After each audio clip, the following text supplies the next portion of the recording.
सपना साकार नहीं होता जैसे इन सितारों को नहीं हुआ। आज हम आपको फिल्मी दुनिया के उन महान हस्तियों की दर्दनाक मौत से रूबरू करवाने जा रहे हैं जिन्हें देखते ही आपके भी रोंगटे खड़े हो जाएंगे। तो चलिए वीडियो को शुरू करते हैं। नंबर 1, कृष्ण निरंजन सिंह। बड़ी बड़ी आंखें, सूट बूट और हाथों में सिगार, ये हुलिया था के.एन. सिंह का, जो अपने जमाने के सबसे बड़े विलेन हुआ करते थे। लेकिन सिर्फ रियल लाइफ में फिल्म को हिट करने के लिए डायलॉग से ज्यादा के.एन. सिंह की बड़ी बड़ी आंखें काम आती थी, जिन्हें देखने से ही दर्शक सहम जाते थे। के.एन. सिंह भले ही फिल्मी दुनिया का चमकता हुआ सितारा रहे हो, लेकिन उन्हें फिल्मों में आने का कोई शौक नहीं था। 1 जून 1908 को देहरादून में पैदा हुए के.एन. सिंह का पूरा नाम कृष्ण निरंजन सिंह था। इनके पिता एक लॉयर थे, जबकि माँ हाउसवाइफ। के.एन. सिंह बचपन से ही पिता की तरह लॉयर बनने का ख्वाब देखते थे, लेकिन एक दिन कुछ ऐसा हुआ कि के.एन. सिंह के मन से लॉयर बनने का ख्वाब हमेशा हमेशा के लिए धुल गया। हुआ कुछ यूं कि एक बार के.एन. सिंह अपने पिता के साथ कोर्ट पहुंचे, जहां उनके फादर ने एक मर्डर को बचा लिया, जबकि सभी को पता था कि मर्डर उसी ने किया है। यहीं से लॉयर्स के लिए के.एन. सिंह का मन बदल गया। इसी बीच एक दिन इनकी बहन की तबीयत बिगड़ गई, जिसका इलाज करवाने के लिए के.एन. सिंह कोलकाता गए, जहां उनकी मुलाकात पृथ्वीराज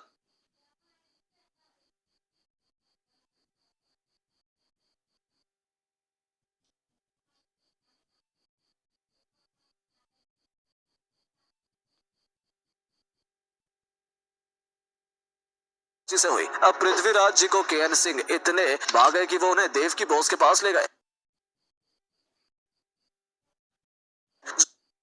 समय के जाने माने फिल्म निर्माता थे। बोस को भी के.एन. पसंद आए और साल 1936 में आई सुनहरा संसार मूवी के.एन. की झोली में आ गिरी। फिर तो फिल्मों में जैसे के.एन. का ही सिक्का चलने लगा। इन्हें ज्यादातर विलेन के रोल मिला करते। अपने सफल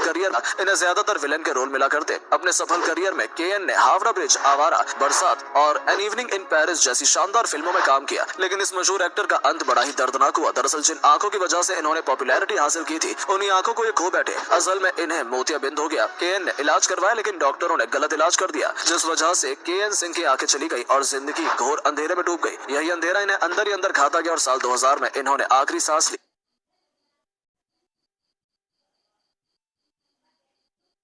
नंबर 2, सुधीर। लिस्ट में दूसरे नंबर पर आते हैं सुधीर, जिन्हें फिल्म सत्ते पे सत्ता में अमिताभ बच्चन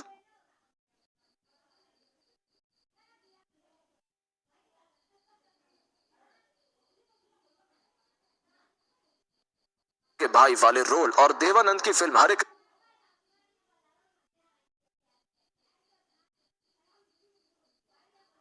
कृष्णा हरे रामा में विकलांग चोर वाले किरदार के लिए आज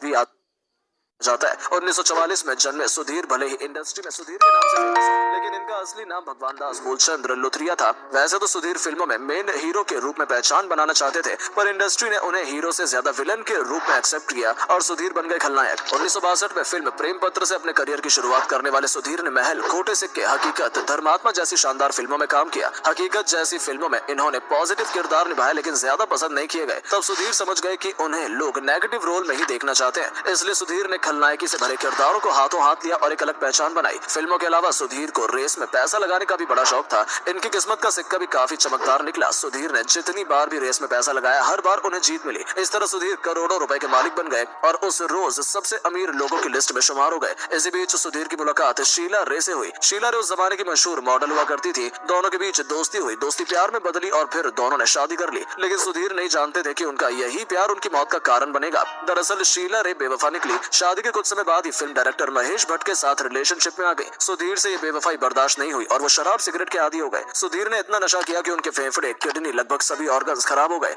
उनके आखिरी समय में वो इतने तकलीफ में थे कि एक एक सांस के लिए उन्हें भगवान से भीख मांगनी पड़ी और आखिरकार 70 साल की उम्र में इस अभिनेता ने दुनिया को अलविदा कह दिया। नंबर 3, सौंदर्या। फिल्म सूर्यवंशम में अमिताभ बच्चन के ऑपोजिट राधा का किरदार निभाने वाली सौंदर्या ने अपनी पहली हिंदी फिल्म से ही हिंदी सिनेमा जगत में बड़ी जगह बना दी थी। लेकिन क्या आप जानते हैं कि यह सौंदर्या की पहली और आखिरी हिंदी फिल्म थी? पर कैसे हुआ इनका दर्दनाक अंत, जानने से पहले वीडियो को लाइक और चैनल को सब्सक्राइब कर दीजिएगा। 18 जुलाई 1972 को कर्नाटक में जन्मी सौंदर्या अपने माता पिता के कहने पर MBBS की पढ़ाई कर रही थी। लेकिन सिर्फ माता पिता के कहने पर, क्योंकि सौंदर्या के पिता AS सत्यनारायण कन्नड़ फिल्मों के मशहूर लेखक और प्रोड्यूसर थे, इसलिए सौंदर्या का मन भी फिल्मों में जाने का ही था और उनके इस सपने को साकार किया उनके पिता के एक दोस्त ने। जब वो एक दिन KS सत्यनारायण से मिलने आए और सौंदर्या की खूबसूरती को देखते रह गए, उन्होंने फौरन सौंदर्या को एक फिल्म ऑफर की। इस फिल्म का नाम था गंधर्व, जिसने आते ही कन्नड़ इंडस्ट्री में कमाल कर दिया। धीरे धीरे सौंदर्या ने साउथ इंडस्ट्री में भी धूम मचाना शुरू कर दिया और देखते ही देखते उन्हें बॉलीवुड की फिल्म सूर्यवंशम भी मिल गई। सौंदर्या ने इस फिल्म के लिए फटाक से हाँ कर दिया, लेकिन प्रॉब्लम ये थी कि उन्हें हिंदी नहीं आती थी, पर इसका इंतजाम किया गया और सौंदर्या की जगह रेखा की आवाज से डब की गई। फिल्म ने आते ही हिंदी सिनेमा पर अलग ही छाप छोड़ दी और सौंदर्या यहाँ भी दर्शकों के दिलों में बस गई। लेकिन फिर कुछ ऐसा हुआ जिसे भुलाया नहीं जा सकता। दरअसल बचपन में ही एक ज्योतिष ने सौंदर्या को देखकर कहा था कि इनके पास नाम दौलत शोहरत सब होगा, लेकिन उम्र नहीं होगी। तब किसी को नहीं पता था कि सौंदर्या के जीवन से जुड़ी ये बात सच साबित हो जाएगी।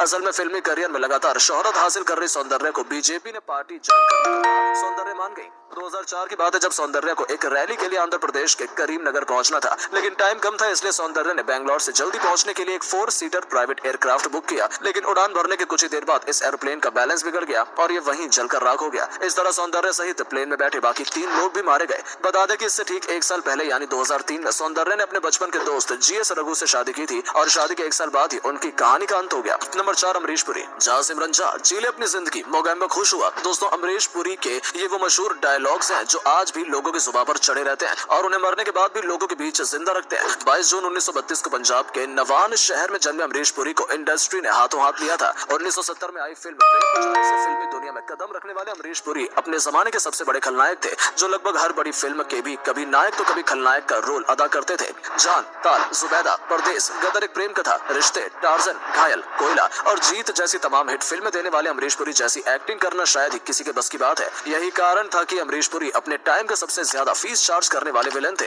फिल्म नगीना में तांत्रिक से लेकर मिस्टर इंडिया में मोगैम्बो और DDLJ में चौधरी बलदेव सिंह जैसे शानदार रोल प्ले करने वाले अमरीश पुरी की एक्टिंग का कोई तोड़ नहीं था। अपने फिल्मी करियर में अमरीश पुरी ने गदर, कोयला, नायक, दिल जले, करण अर्जुन, घातक और मुझसे शादी करोगी जैसी फिल्मों में हर तरह का किरदार निभाया है। अपनी काबिलियत के दम पर वो 450 से भी ज्यादा फिल्में कर चुके हैं। इस अभिनेता ने अपनी लाइफ में जितनी सफलता हासिल की उतना ही दर्द भी झेला। दरअसल जब वो करीब 65 साल के थे तब उन्हें सांस लेने में परेशानी होने लगी। पहले तो उन्होंने इस पर ध्यान नहीं दिया, लेकिन जब परेशानी बढ़ गई तो वो डॉक्टर के पास पहुंचे। तब डॉक्टर ने उन्हें बताया कि आपको खतरनाक ब्लड कैंसर है। ये बीमारी धीरे धीरे अमरीश पुरी को अंदर ही अंदर खाने लगी। उनका चलना फिरना, उठना बैठना लगभग संबद्ध हो गया। उनके अंतिम दिनों में उनका बस एक ही सहारा था और वो था उनका बेड, क्योंकि दवाइयां भी असर नहीं कर रही थी और इसी बीच उन्हें मलेरिया भी हो गया, जिस वजह से वो बेड से हिल भी नहीं पाते थे। जनवरी 2005 में एक दिन अमरीश पुरी ने वॉशरूम जाने के लिए बिस्तर से उठने की कोशिश की, लेकिन वो सिर के बल जमीन पर गिर गए और उनके दिमाग में ब्लड क्लॉटिंग हो गई। डॉक्टर ने तुरंत ऑपरेशन किया, पर ऑपरेशन भी कामयाब नहीं रहा और अमरीश पुरी कोमा में चले गए। और आखिरकार 12 जनवरी 2005 को अमरीश पुरी ने काफी दर्द बर्दाश्त करने के बाद इस जिंदगी से अलविदा कह दिया। तो दोस्तों, ये थे वो 5 महान कलाकार जिन्हें नाम, रुतबा, शोहरत, इज्जत सब मिली, पर अफसोस की जिंदगी ने इन्हें मौत बहुत दर्दनाक दी। आपको ये वीडियो कैसा लगा कमेंट करके बताइएगा। आपके फेवरेट स्टार कौन है और वीडियो पसंद